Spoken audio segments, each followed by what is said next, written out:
Top 10 Most Dangerous African Prison Inmates.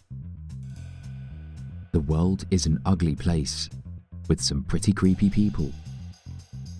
There are people who have committed unspeakable crimes and have gone on killing numerous people before the law got the better of them. Prison is known to be a scary place, not just for the punishment conditions in which the inmates live, but for the inmates themselves. Here are the top 10 most dangerous African prison inmates.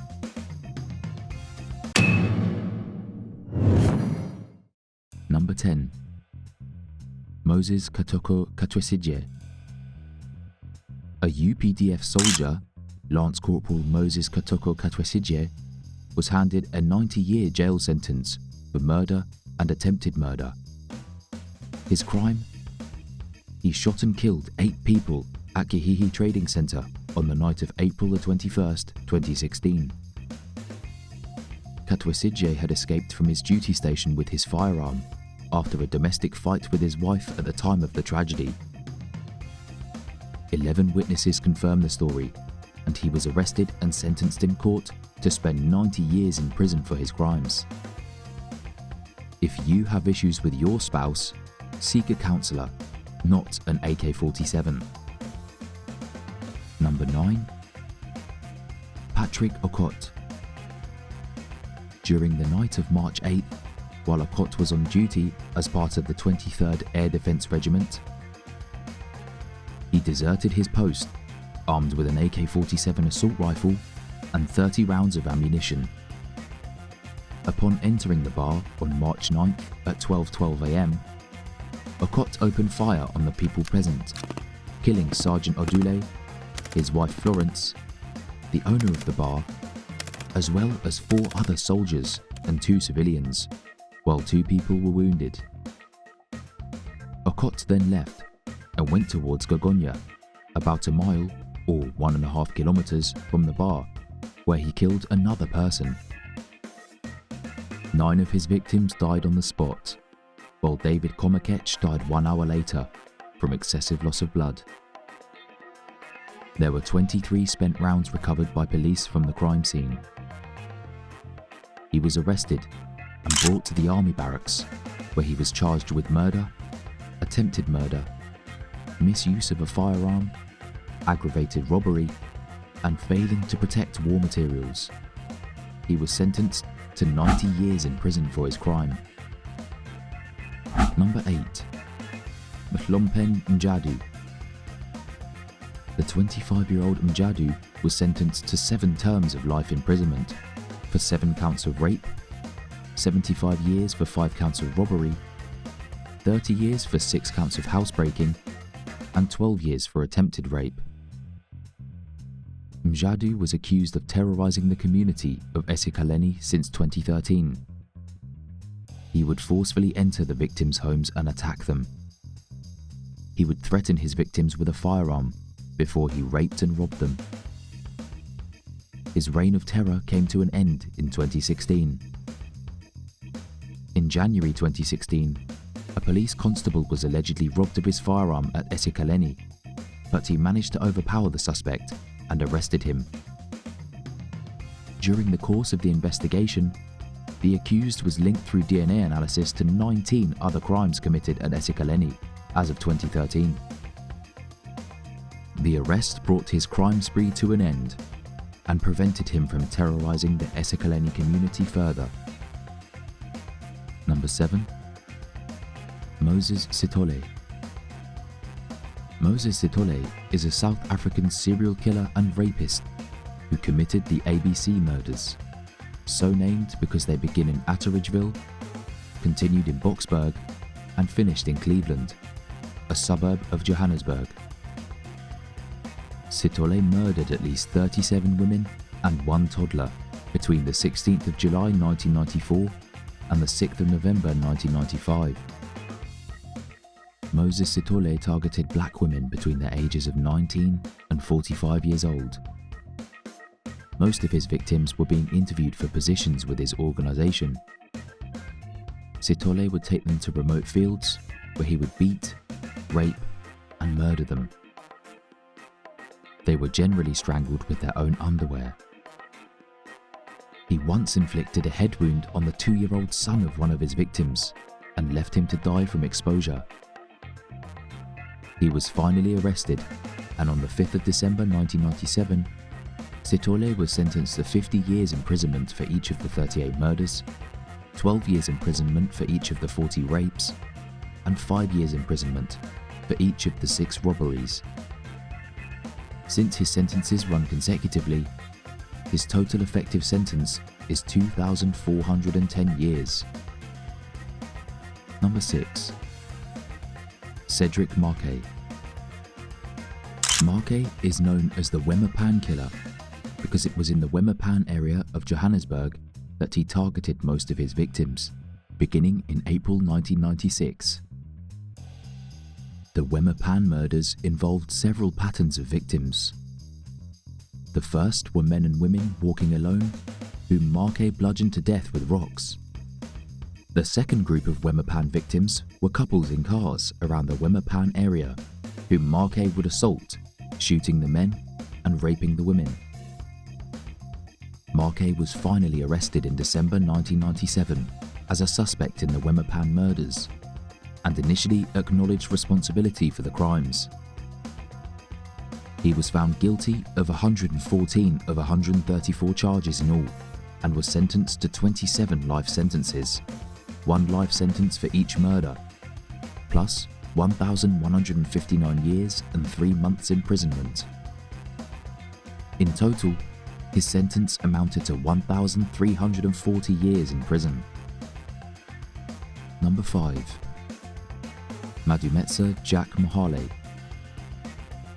Madumetsa Jack Mahale, dubbed the West End serial killer by police, is a South African serial killer who killed 16 people in 2008 and 2009.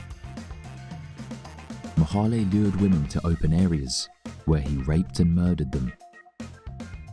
The crimes were mainly committed at the West End Brick and Clay Factory near his home in Waterworks, Western area, and at various locations in Lenasia, south of Johannesburg. One woman said he gave her a lift, claimed to be prophesying over her, then took her to a veld, where he attacked her. When she regained consciousness 24 hours later, her jaw had been dislocated, and maggots were on her wounds. He attacked and murdered 15 women and a child between March 2008 and March 2009. He was finally arrested when police were given his car registration number after a teenager went missing. He was sentenced to 16 life sentences, which are to run concurrently. He will serve another 23 years thereafter, without the possibility of parole. Number 4. Kazis Unitus. It all started on April 21st, 2001. The decapitated body of 25-year-old Egle Venskotonte, a store clerk from Vievis, was discovered tied to a tree and covered with branches in a forest near Elektrone. Her identity was confirmed by her mother, who recognized her clothing, shoes, and hair. About a month later, the body of 20-year-old Jajita Stanaite from Jonava was found tied to a tree near a highway bridging Vilnius and Kaunas. Like Venskotonite, she had been decapitated and showed signs of sexual abuse. After a good investigation carried out by the police, Unitus was arrested finally, when one of the victim's cell phones was traced to his house. Unitus was charged with 3 murders and the rape of his 4th victim. In 2003, he was found guilty on all accounts and sentenced to life imprisonment. Number 3. Alois Tubarimo's life imprisonment in solitary confinement. Between August and November 2007, Tubarimo murdered 7 bicycle taxi drivers to steal and sell their bikes. To lure his victims, Tubarimo paid bicycle taxi drivers to drive him to his home. When they arrived at his house, Tubarimo would offer them a drugged beverage. If the victim drank the beverage, Tubarimo would wait for them to lose consciousness and then murder them with a blunt weapon. After murdering his victims, Tubarimo would bury them in his garden. Alois Tubarimo was arrested on the 26th of November 2007 after a local alerted authorities about his suspicions towards Tubarimo. Tubarimo confessed to the crime. Tubarimo's trial was held in 2008, and since Rwanda abolished the death penalty the year prior, Tubarimo was sentenced to life imprisonment in solitary confinement. Number 2. Sibusiso Derek Dumar. Dumar is a violent psychopath who partook in theft, kidnapping, torture, rape, and murder. He worked as a taxi driver and used his vehicle as a weapon on occasion, as well as to obtain his victims. Dumar's reasoning, victimology, and methodology changed sometimes from victim to victim, indicating that he was a disorganized killer. Now, how crazy was Dumar? Dumar hijacked, shot, and killed 2 men. An hour later, now driving in the hijacked VW Polo, Dumar kidnapped 3 further victims, 2 men and a teenage girl. The 2 men were robbed, ordered out of the vehicle, shot, and left for dead. Dumar, with his accomplice, Simpiwe Kezi, took the girl to Azalea Cemetery, where they raped her. Dumar then drove the stolen car over the girl multiple times in order to kill her. Dumar and his accomplice, Simpiwe Kezi, were finally arrested. The judge sentenced the men to 15 years each. Then, an additional 15 years to Dumar and Kezi 20 years, in addition to the life sentences for murder. Both men laughed when sentenced, saying, "They're dead now, what are they worried about?" On the 4th of August 2009, Dumar was further charged in connection with his various other crimes. On the 17th of August 2009, the acting judge, Cobus Buyens, imposed a further 6 life sentences and prison terms, totaling 104 years. Number 1. Joseph Chiteta. In early 2020, Chiteta, who was an inmate at Mukobeko Maximum Security Correctional Facility, escaped and allegedly raped and murdered 9 women in Kabwe and Ndola. Chiteta confessed to having murdered the women after he was arrested and led police to the scenes of the crime on the Copperbelt. In count 1, Chiteta is charged with aggravated robbery, rape, and murder. He gave a stunning confession when he told police that he killed a 5-month-old baby after raping and murdering the mother because the infant was making noise.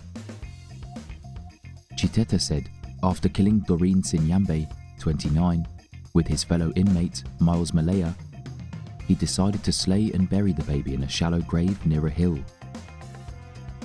We are sure glad these people are off the streets and getting punished for their crimes. Thanks for watching. If you're new here, make sure to subscribe to our YouTube channel for more content.